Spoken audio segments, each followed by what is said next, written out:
क्या आप जानते हैं भगवान जगन्नाथ का असली रूप यह लकड़ी की मूर्त नहीं बल्कि एक चमकता हुआ नीला पत्थर था जिसे नीलमाधव कहा जाता था। आखिर वो दिव्य पत्थर गायब कहाँ हो गया और भगवान अधूरी मूर्त में क्यों बदल गए? यह कहानी मालवा के राजा इंद्रद्युम्न से शुरू होती है। उन्हें पता चला कि ओडिशा के घने जंगलों में भगवान विष्णु साक्षात नीलमाधव के रूप में पूजे जाते हैं।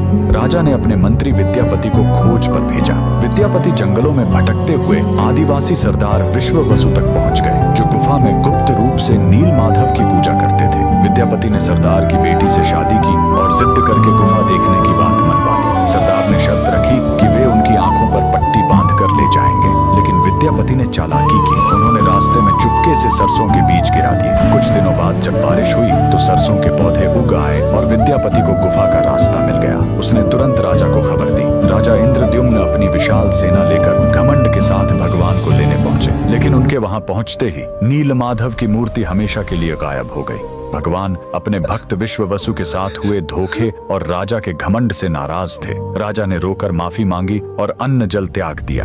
तब आकाशवाणी हुई, मैं अब उस पत्थर के रूप में नहीं मिलूंगा। अब मैं समुद्र तट पर एक लकड़ी के लट्ठे के रूप में आऊंगा। कुछ समय बाद पुरी के समुद्र तट पर एक विशाल अद्भुत लकड़ी का लट्ठा तैरता हुआ आया। राजा समझ गए कि यही भगवान का नया रूप है। उन्होंने तुरंत आदेश दिया कि इस पवित्र लकड़ी से भगवान की मूर्ति बनाई जाए। लेकिन समस्या यह हुई कि वह कोई साधारण लकड़ी नहीं थी। जैसे ही राज्य के बड़े बड़े कारीगर उस पर छेनी हथौड़ा चलाते, उनके औजार ही टूटकर बिखर जाते। उस दिव्य लकड़ी पर खरोंच तक नहीं आ रही थी। तब स्वयं भगवान विश्वकर्मा एक बूढ़े शिल्पकार के रूप में आए। उन्होंने कहा, मैं इससे मूर्ति बनाऊंगा, लेकिन मेरी एक शर्त है। 21 दिनों तक कमरा बंद रहेगा। अगर बीच में दरवाजा खुला तो मैं काम छोड़कर चला जाऊंगा। राजा मान गए। 15 दिनों तक अंदर से छेनी चलने की आवाज आती रही, लेकिन फिर सब एकदम शांत हो गया। रानी गुंडिचा को लगा कि बूढ़ा शिल्पकार शायद अंदर मर गया है। घबराहट में उन्होंने दरवाजा खोल दिया। अंदर देखा तो शिल्पकार गायब था और वहां भगवान जगन्नाथ, बलभद्र और सुभद्रा की अधूरी मूर्तियां थीं।